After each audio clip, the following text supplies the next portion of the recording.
I'm Diandra Fields, and this is the Earn and Invest podcast.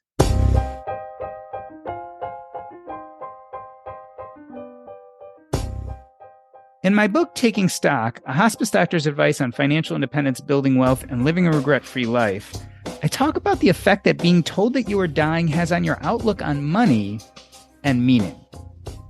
But maybe I've been too simplistic. It's not just death, but many actual life circumstances that make us reevaluate the importance of both money and time. For me, burning out of medicine did the trick. It made me reframe my values and my ideas of how much wealth I needed to achieve them. For you, it might be religion, falling in love, the death of a friend, or dare I say, cancer. Our guest today, Diandra Fields, is currently a PhD student in nutritional sciences and has a passion for evidence-based nutrition. Her blog is called That Science Couple because together with her husband, Brad, she shares a love of biology and seeking the truth.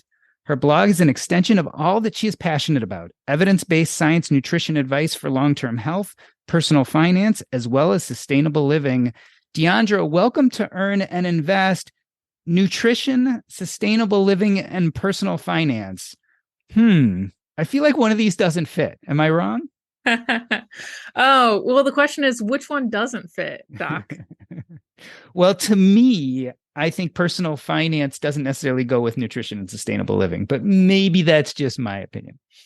Okay. Yeah, so I totally get that. From the outset, it doesn't look like those three kind of go together. But I actually wrote a blog post a while back about the keys to a sustainable life. And so I basically picked out like what from these three different categories is consistent and is shared among the different groups. And so basically what I found is that when you go through financial independence, there's this big community, you're learning a lot of things and you have to commit to this like outcome that you want. And so it's the same thing with nutrition. So I come from the plant-based nutrition community. And so everyone is all willing to provide this information and they're very supportive. So, it's a path. It's not like you're going to just quit cold turkey or go, all tofu in one day. And so this is kind of like a progress thing too, but you only get out of it what you put into it. And so the same thing with like the sustainability too, and the kind of the minimalist movement, right? So it's all about like how much can you downsize and can you be more intentional about your purchases? And so we kind of found out that like all these groups, whenever we learned about it, we would go and preach. So we were telling our friends and family, like, you need to go plant-based, or you need to, start investing for your future, or you need to downsize. And so we kind of had that same passion among all those three different categories. And that's why our blog, we said we weren't going to just choose one. We were going to do all because it's really the different factors of your life coming together. As I hear your explanation, I think of this idea of efficiency. I feel like nutrition, sustainable living, and personal finance, you're really getting the most bang for your buck, I think, in all those fields. Maybe that's what ties them together. So you and your husband, Brad, I would almost call you, right, quote unquote, science geeks, right? So do you consider personal finance an art or a science? Yeah, it's a little bit of both. So I would say from the very beginning, it was a science, right? Because we were like getting the spreadsheets and we initially started with Mint. So I have to give credit to my husband. I was fine with finances being a mess. And he was the one that said, hey, look, I found this guy, Mr. Money Mustache, and we need to get our shit in gear.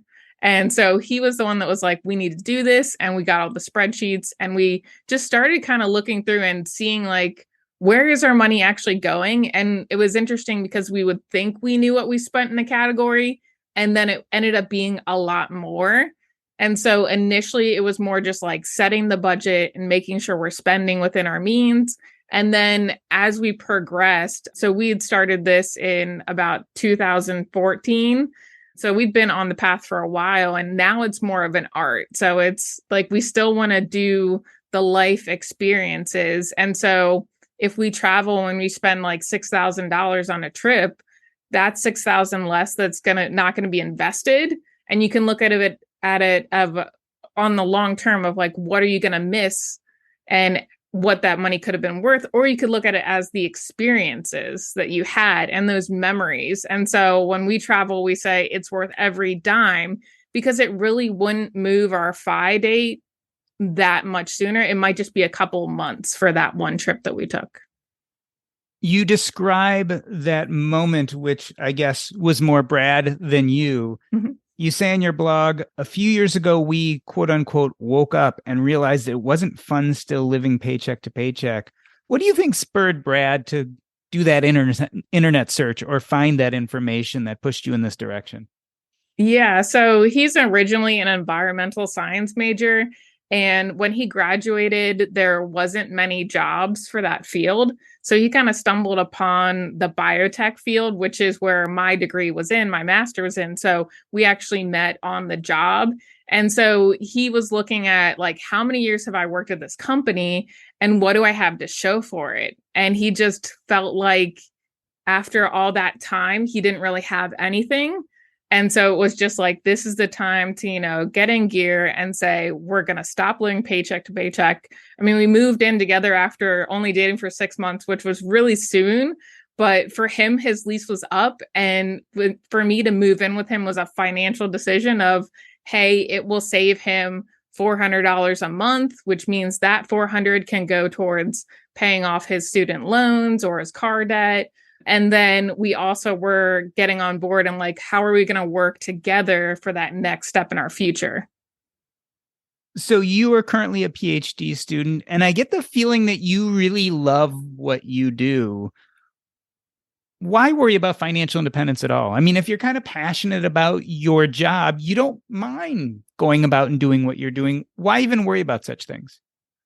I actually had a kind of a gap period. So it wasn't a gap year between my degrees, but I graduated in 2012 with my master's. And so in 2013 is when I got my first temporary job and I got my first permanent job in 2014. And so at that point in time, I was like going into the career saying, I'm going to die at the lab bench. Like, this is common among scientists. And, like, similar thing for doctors sometimes that we just are so passionate and we're supposed to want to do what we're doing as a job as a life. And I've seen people retire at my university now and they still come back every week. And I'm like, what are you doing here? And they're like, this is my life because I didn't build anything else in. And so I came from that mentality originally, but then I kind of shifted over time saying that as I got hired and closer to that job that I wanted, I was craving that scientist position. I finally got it after job hopping for a while. I got there and it wasn't what I thought it was going to be. Like, my dream job turned out to be more of a nightmare. And so that kind of made me realize that this financial independence thing is really important because that high income comes at a price. It comes at your health is on the line and your, the ability to do things, to take time off is really hindered because we need to get that product out or we need to get this grant application done. And it's just so much that you have to achieve. And frankly, the stress was just too much. I said, like, if that's the money that I have to make and that's the lifestyle I have to live, I don't want the money.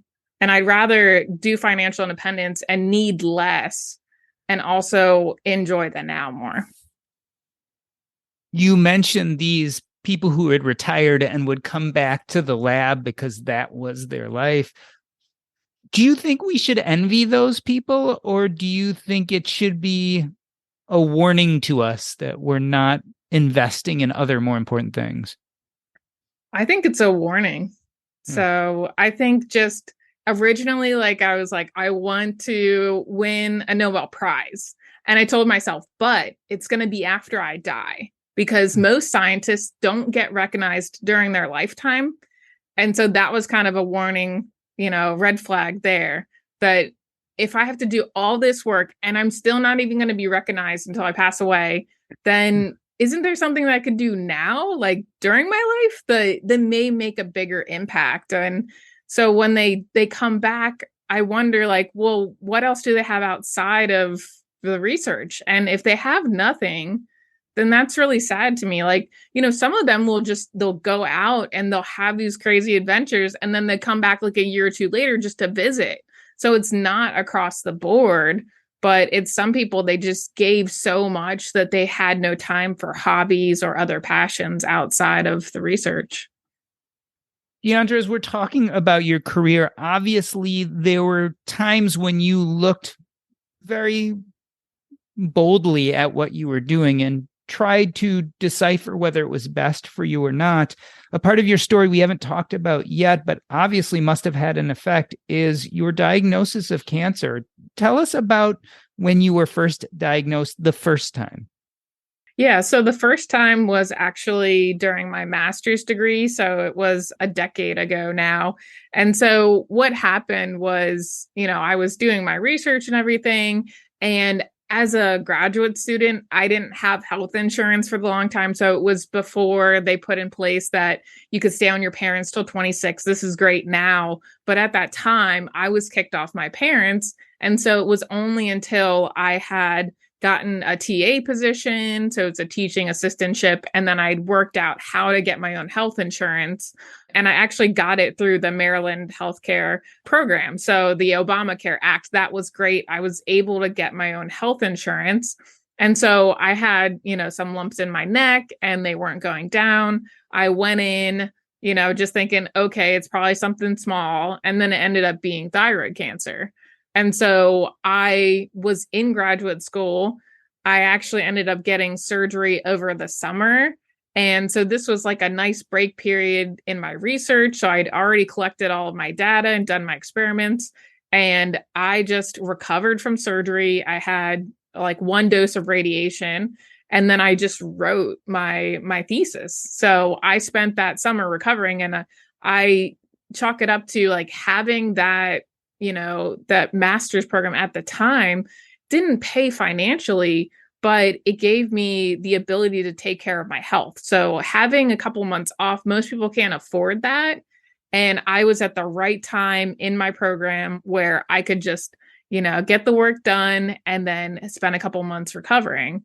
And so I graduated basically on time. So I had an extra semester, but that was something that was already designated to happen. So I did it in 2.5 years, and then I graduated, and I was like, look, I'm a cancer survivor. And, I did this while I was during my program. And then I went out on the job market from there. Can you imagine what would have happened if you hadn't had health insurance? Like, what if Obamacare had never passed? Yeah. So, I mean, if Obamacare had never passed, it would have been very difficult. So I had already put off going to the doctor for a bit because I was just like, yeah, this is a problem, but I feel okay. So, I'm just going to keep going.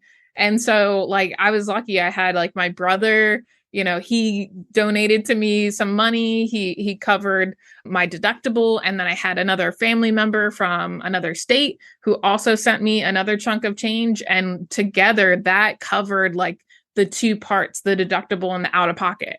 And so it was just like, this godsend moment that was like, okay, you have the health insurance, you have people in your family that love you and are helping you to take care of this, because I had no financial cushion at that time.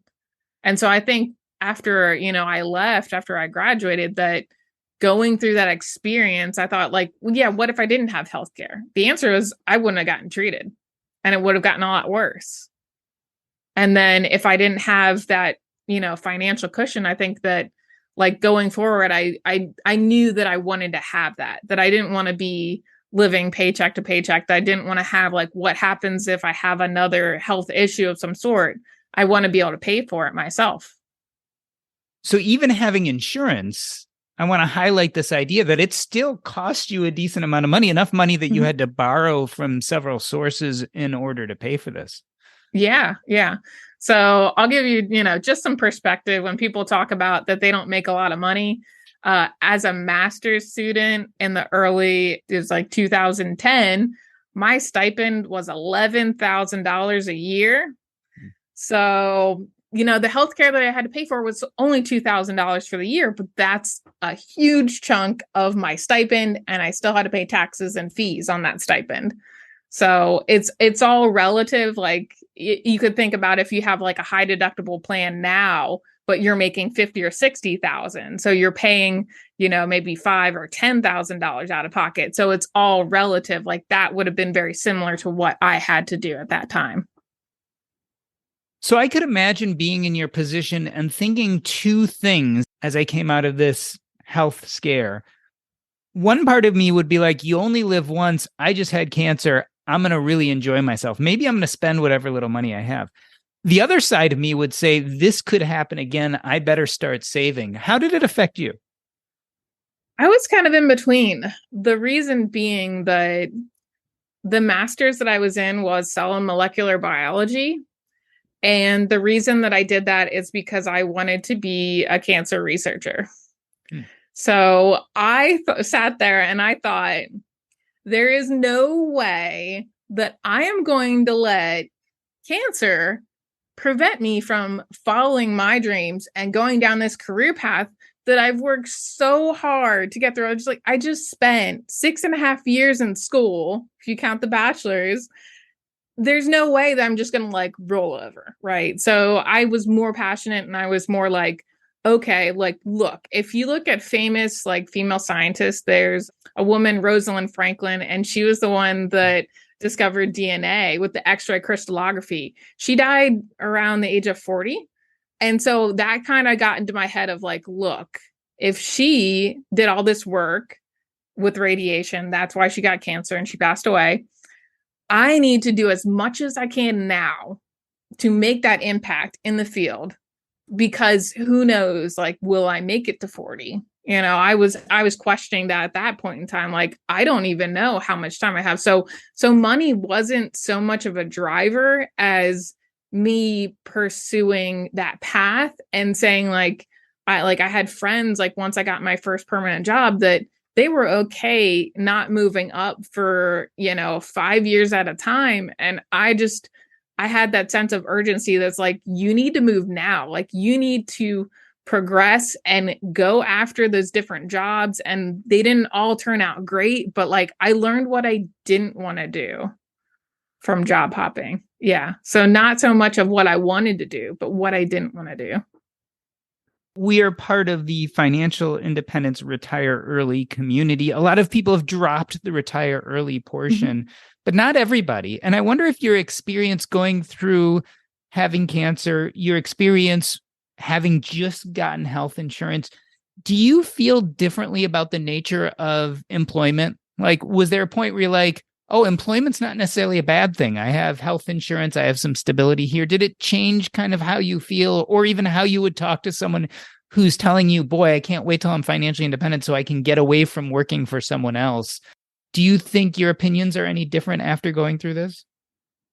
Originally, like after that first diagnosis, like our mentality was, let's try to get to fire, right? We wanted to retire early. We wanted to, save our money, invest it, do those long hours, do what we needed to do, and then get there. Because the thought was that, well, if I'm not going to live a long life necessarily, then I don't want to spend it all working, right? I want to get there so that I can enjoy it. And like, that's what my husband says. He wants to, go see the country, and we wanted to travel.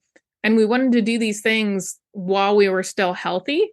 And so we actually built in some of those trips. We've been on 5 international trips in the last 7 years.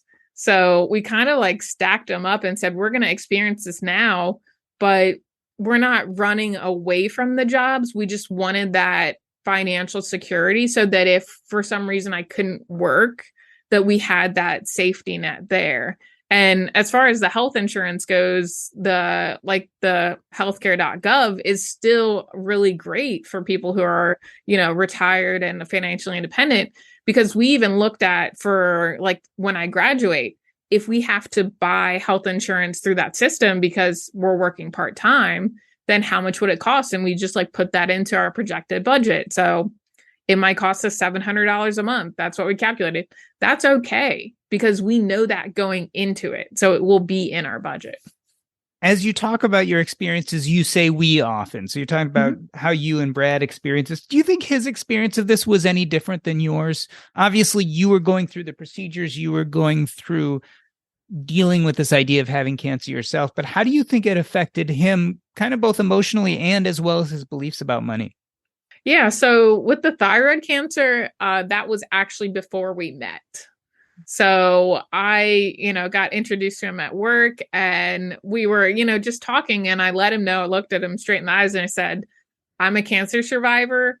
Are you okay with potentially having to be there by my side in the future if I have to go through this again? And I don't know that it really sunk in at the moment, but he was just like, yes, like, of course. But I gave him the warning, like you can tap out now. It's still early on. You don't have to stay. Tell me about how that felt. I mean, that's a difficult conversation. How did that feel for you to say, look, this is something I have, and I can't promise you any kind of future other than I've had this problem? Actually, like when I met him, I was in a previous relationship that was not healthy. And so I actually was talking to him some and I moved back into my parents' house. And I just like asked him like out for like one date and I was like, "You know what? That relationship, getting out of that unhealthy relationship was worth the chance at this new relationship." And I was like, if I threw that all away for one night out, that's okay with me. And so, me telling him, being honest that this is who I am, I was just like, he could say no and walk away. No harm, no foul. Like, we hadn't moved in together, but it was coming from a place of honesty. Like, I didn't want to hide that. It's who I am. And I wanted him to still, want to be in a relationship with me and not like get blindsided later on because I've heard of a lot of people that they lose their significant other when they go through cancer. And I wanted it to be that at least you knew going into this. And I was completely honest.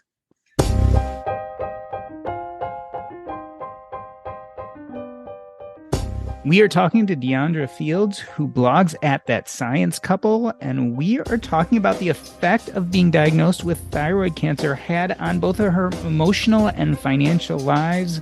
We're going to take a short break. I'm Doc G, and this is the Earn and Invest podcast.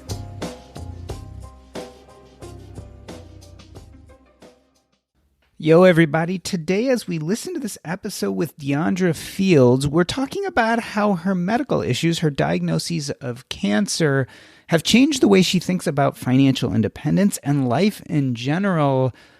I've been thinking a lot about those issues. As you know, my book, Taking Stock, A Hospice Doctor's Advice on Financial Independence, Building Wealth, and Living a Regret-Free Life, covers some of these same issues.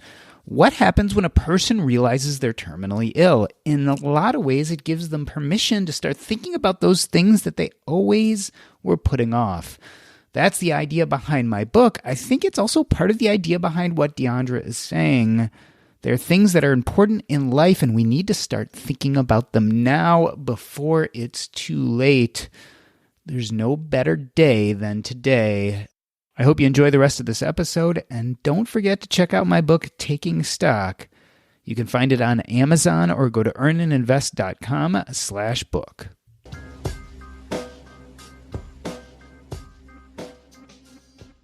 Let me introduce you. Our guest today is Diandra Fields. She is currently a PhD student in nutritional sciences and has a passion for evidence-based nutrition. Her blog is called That Science Couple, and she is a cancer survivor twice over. In the first half of the show, we talked about her being diagnosed with thyroid cancer.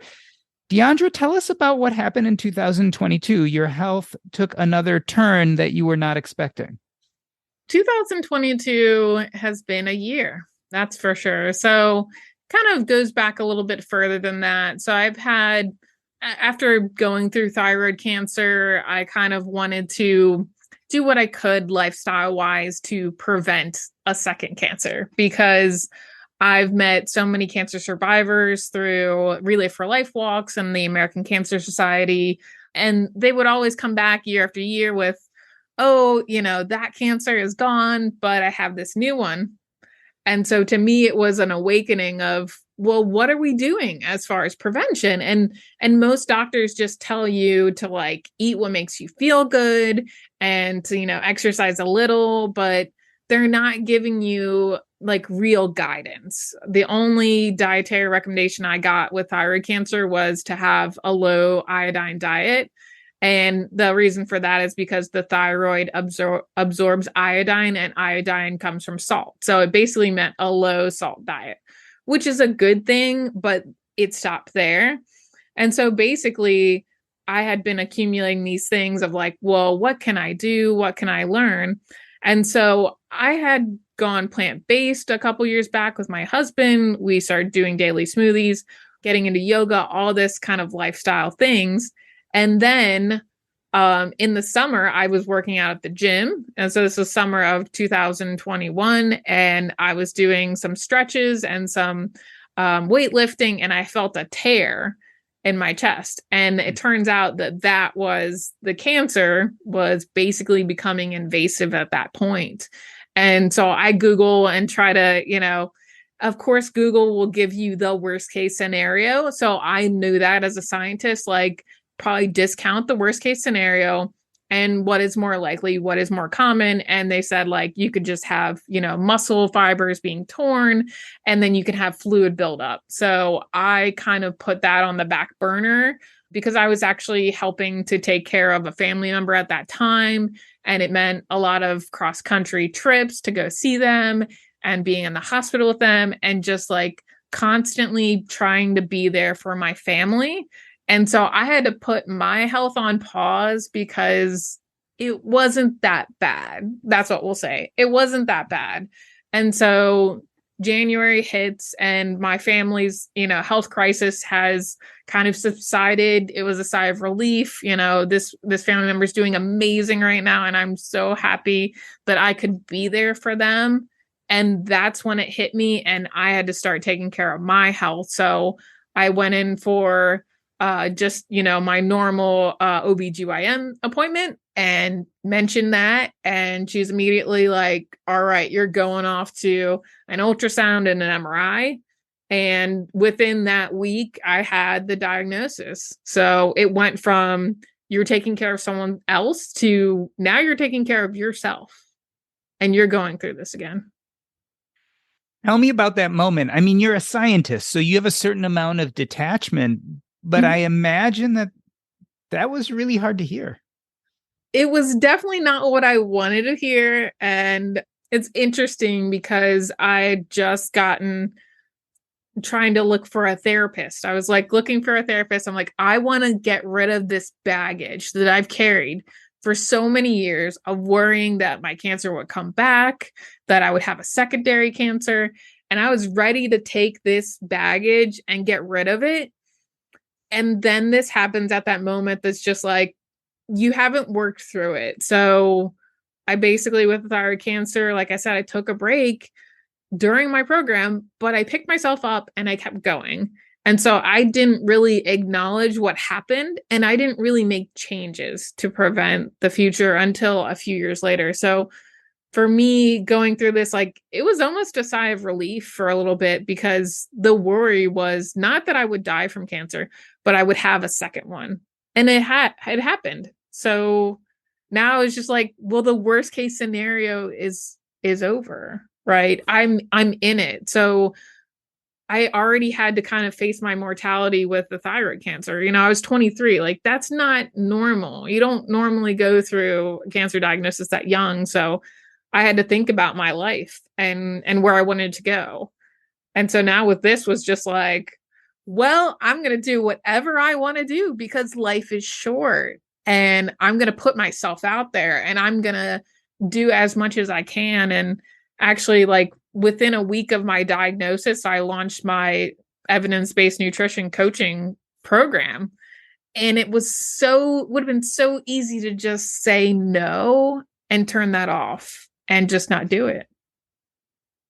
But I knew that I needed to do that. I want to kind of get to that in a moment, but you said something interesting to me. You said, now I'm in it, when you were so worried about having a second cancer, and now you're there. Talk about what in it means. What types of treatments have you been getting? I've kind of run the gamut. So with breast cancer, there is a family history for me. So I did not immediately just agree with the oncologist. I'm a terrible patient. So I know they say the doctors are the worst patients. I think scientists are the number two, right behind them. Yeah. We do so much research. So I'd seen like my aunt passed away when she was in her 40s. And so I was in middle school, and that's what got me on the cancer researcher path, that I was like, I want to make sure no one else has to lose a family member that young. And so I kind of, I went into it, and the the recommendation, of course, was chemotherapy. And I'm just like, okay, can you tell me if this will work? And so what they turn to is genetic testing, because with the genetic testing, they can see what the likelihood of you responding to it could be. And so I know everyone might know about BRCA as like the big breast cancer gene, but there's actually a larger panel. So a panel is just like a larger assortment of different genetic mutations that you can have that would also have a similar kind of outcome. And so, as like, I have a big genetic background too. So I said, look, I've had cancer once. This is the second time. I want you to screen me for everything humanly possible. And most people don't do that. Most people will go for 5 or 10 and pass from there. So with this genetic screening, actually, I found out that I had a rare mutation. It's called FANCM, and it's associated with Fanconi's anemia. But basically, what happens is it's very similar in function to the BRCA mutations, with the caveat that it means that if you have like one copy, you can have one or two that are damaged. I only had one, so that predisposes me to breast cancer, and thyroid cancer and lung cancer and all solid cancers, all solid tumors. So basically everything. And then with that, it also means that you have the inability or impaired ability to repair from DNA damage. And that is the exact route that most chemotherapies go for, is they try to injure the cancer cells, damage the DNA, and then the cancer cell can't recover and it dies. So that is where I had to deviate, because I said, I don't want to have a treatment that is going to injure me and my healthy cells more than it does actually, attacking the cancer and handling that. So and obviously if you don't feel comfortable talking about this, you don't Mm-hmm. have to. So you decided to forego chemotherapy, and are you doing radiation? Yeah, so I forego the chemotherapy, although a lot of people disagreed with me, but that's okay, and you can make your own decision. So I made an informed decision. So what I did is I did immunotherapies, and so I was on that for several months. I also had a hormone positive breast cancer, so that means it responds to like your estrogen levels and progesterone. So as you go through a normal cycle, menstrual cycle, those go up and down. So that can influence the cancer and help it grow.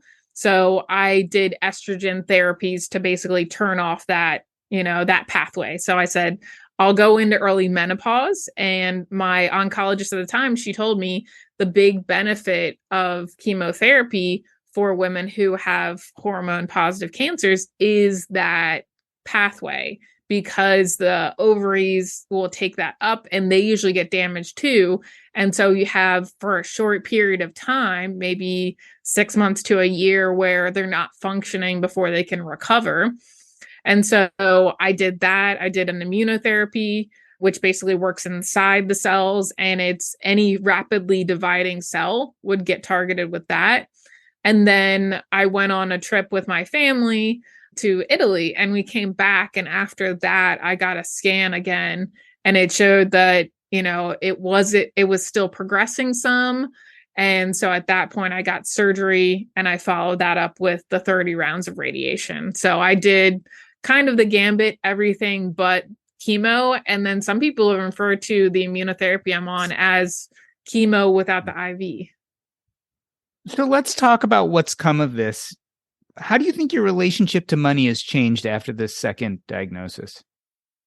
I'd messaged you earlier about like your book, and I kind of looked at the three brothers, like in that parable.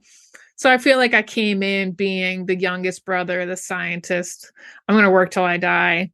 Then I kind of shifted to that older brother where it was like, I want to get there as soon as possible, right? Like I get to fire, and then be done and enjoy all the rest of my life. And so this time kind of shifted me into that middle brother path because I want to, enjoy life now. And money is a tool. So I hear that people talk about how money is a tool, and most people think of it in the when I retire, it will pay me and I won't have to work sense. But I kind of flipped that around and said, well, what if we do need to use it? And maybe it's not all bad. So I actually wrote a blog article about that being money is a tool and sometimes we need to use it. And I basically went through like last year and this year, I had to make choices to pull out of investments. And so, you can banish me from the FI community if you want, but I had to do it. And I did it to, when I'm telling you about that family member I helped take care of and was going to visit, like they needed things, they needed help. And so I sold some shares to go buy them some things to make the house a little nicer for them. And then I also, sold shares and used my HSA to pay for alternative treatment. So when I say I didn't do a lot of the standard, I did go see naturopaths and naturopathic oncologists, and I went to sauna sessions, and I have supplements. And so as a scientist, I wanted to say none of that stuff matters. But then when you hear the case studies, the people with these radical remissions, you have to acknowledge that sometimes it's more than just the standard of care. And my life is on the line, so I'm going to be open to anything. And so I used my money as a tool, and I spent more this year. But if you look at my highest expense, it is healthcare. And I'm okay with that because I'm doing really well now. And if I was cheap, then I can't say that I'd be in the same situation. How expensive has this breast cancer diagnosis been for you? I mean, have you found that insurance is paid for most of it, or you still end up paying a lot out of pocket? Yeah. So one of the great things about being a graduate student is I actually calculated last night, and I even posted on Twitter this morning. So my health insurance, they've covered all of my appointments up through, say, October, right? So from diagnosis through surgery, through radiation, and I've even had physical therapy as well. And so for all of those visits that I've had, it's been over 150 visits. So quite a few. And in those claims, my health insurance company has paid $103,000, and they have billed me $1,700. So But not I'm bad. about, yeah, it's like a 1.6% that I paid. Now there's a couple still outstanding, but after my appointment, there was one in February. So I'd done a couple of the scans. After that February appointment, they haven't billed me for anything. So when you get these, the high deductible health plan is attractive because you get that HSA, right? But you have to think about what are your healthcare needs and what is the price control in your state. So as a thyroid cancer survivor, I had annual scans, I had blood work like 4 times a year, and then other doctor's appointments. So in Maryland, the price control is really good. So I was able to have a high deductible plan, still afford to pay all those appointments. And I would only take out like when I hit that pain threshold. So I paid for it as much as I could. And then I would take out a little bit when the markets were up. But here, had I done that, like I would have been paying out of pocket over and over and over again. And that was part of the reason why I waited till January to go in for my appointment. I think part of me knew that this may turn into something, and you want it to be all in one insurance year as much as possible. Now I'm still like in kind of maintenance mode treatment. So I have like monthly treatments that I go in for, but that's okay because I've gotten the bulk out of the way. I want to talk to you about what deferred gratification means to you today. Because if you think about the financial independence movement, a lot of us, we're talking about 401ks, we're talking about Roth IRAs, we're talking about backdoor Roth conversions. But all of these really assume this idea that I'm going to be really thankful in 30 years when this pays off, right? How does deferred gratification feel to you today? So it feels like it's not an okay path. I like you wrote about in your book, what scares you more, like dying young and not being able to use your money, or dying old and running out of money. And I agree that most of the financial independence movement is on that mindset of, well, I'm going to live till 90. And so I'm going to need all this money. And if I don't have it, then I'm going to be eating cat food because we assume there's going to be no social security then. And that's like in our 5 plan too. Like we actually write a zero there. Hmm. Anything will be great. It'll be like that, icing on top, but I'm not going to plan on it. And so it's interesting because like my husband is kind of in that, like, I'm going to die old. I need the money. And I'm in that, but like, what if I die young and I don't get to experience things? And so we've gone on those international trips because we hadn't traveled out of the country at all before we met. Like I think you went to Canada once as a child, but like we wanted to gain experiences now. So I would say, hey, let's do this and let's save for it. And so we had that delayed gratification in that every time we traveled, it was paid off within the month that we returned. So we saved for it and then we spent it and then we'd pay down whatever we did in country afterwards. But as far as the long term, like I try to balance that. I say, what's my young person money and what's my old person money and like what's accessible funds. So I split that. Like my 401k, there's no need to do the backdoor Roth conversion because that's money for when I'm older. But what I'm doing now is that, I have like a 457, which is like with my university, and I pay that as a Roth. So that's going in because I'm in the like very low tax bracket, almost the lowest one that you could be in because I'm a graduate student. So I'm paying that now, and then I can have that money for like we want to build a house in the future. I consider that funds that I can use now versus, something else like a Roth account, which, I might be putting in for years and years. And then that could be considered older person money too.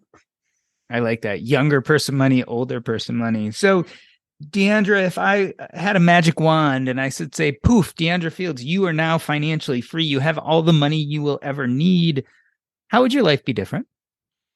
I mean, I would finish my degree because I'm a completionist and I need to finish it. So that wouldn't change. And actually, my life, I don't know that it would change too much. So, like, I might buy my parents a house, buy them something smaller that's a little more manageable. I would travel more, but actually, like, when I graduate next year, like, this recent diagnosis has really made us think, like, what do we want?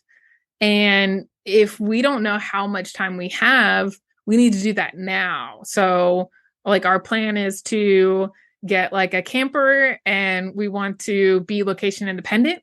We really miss our family because we've been away for this is going on year 4. So we want to like go and stay with family back home.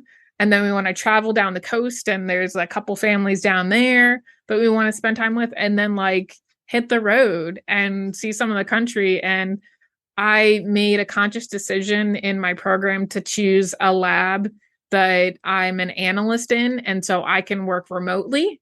And so I'm working on either those skills that I can like stay with the lab or get another lab and do similar kind of work that, and then my coaching, which is all remote. So I'm kind of building in these like ways, like I enjoy my research and I enjoy coaching and helping people.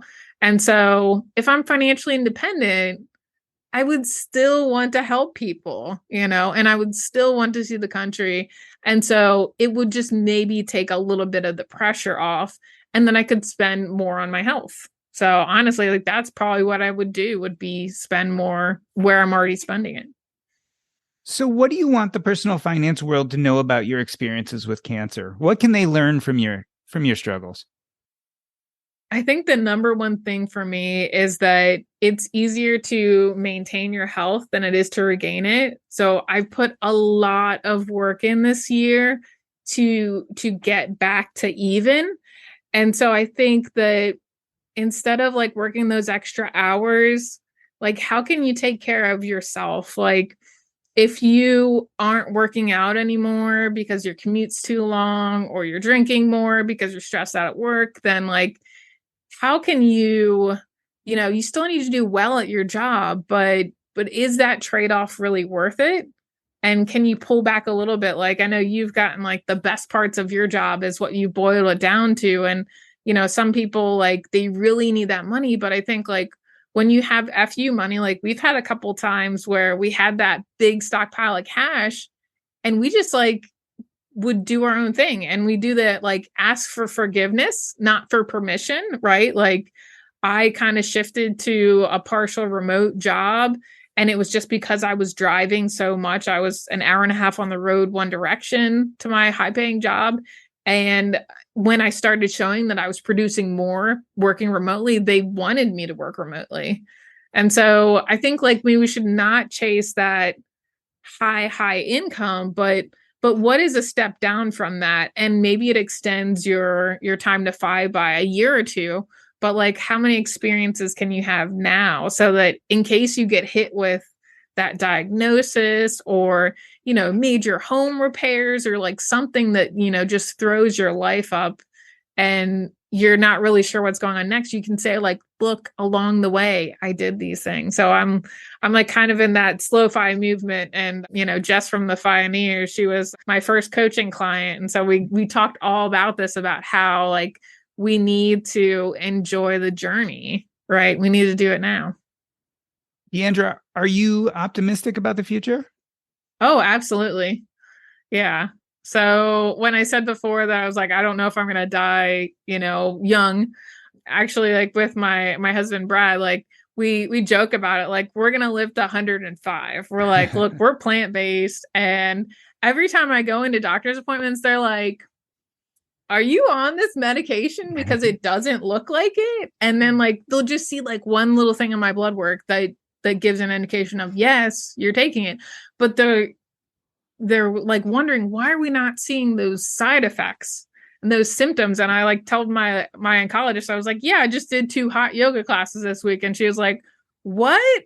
Okay, great. So I think just like doing what you can to get the most out of life, right? And doing that now. So I have a very good outlook. I know that I can't go back to that high paying job, the high stress, that it's just not for me. I'm someone that can't afford to do that. And so what I need to do is put myself first. And if I can, help other people improve their health as well, then that's a passion that's going to fill me up and allow me to give more.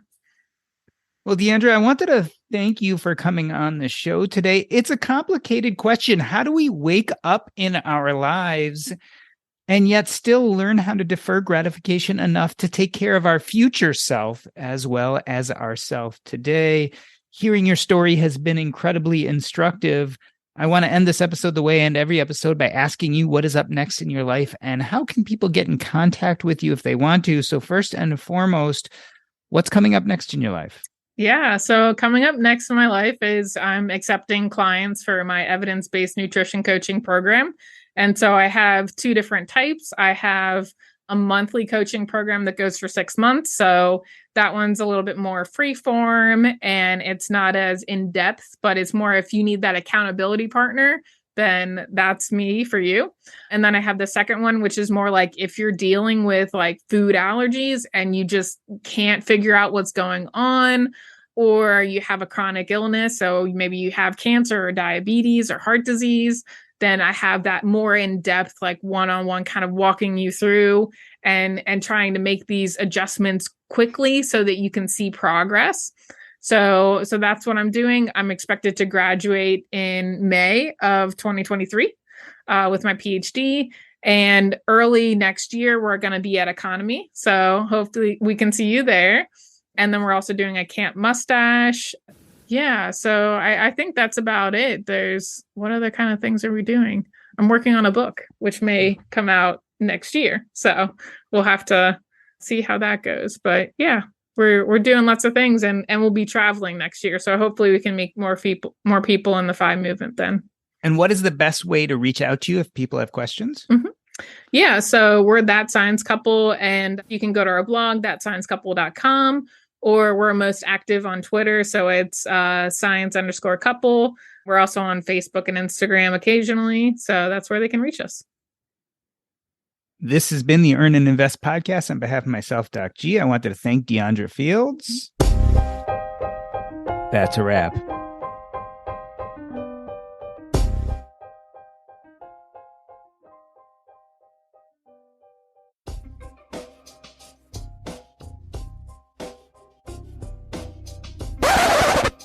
Awesome. As you know, I keep things running for the after show just as we chat. Thank you. Thank you for coming and telling your story. These are not the easiest things to talk about, and certainly your own experiences.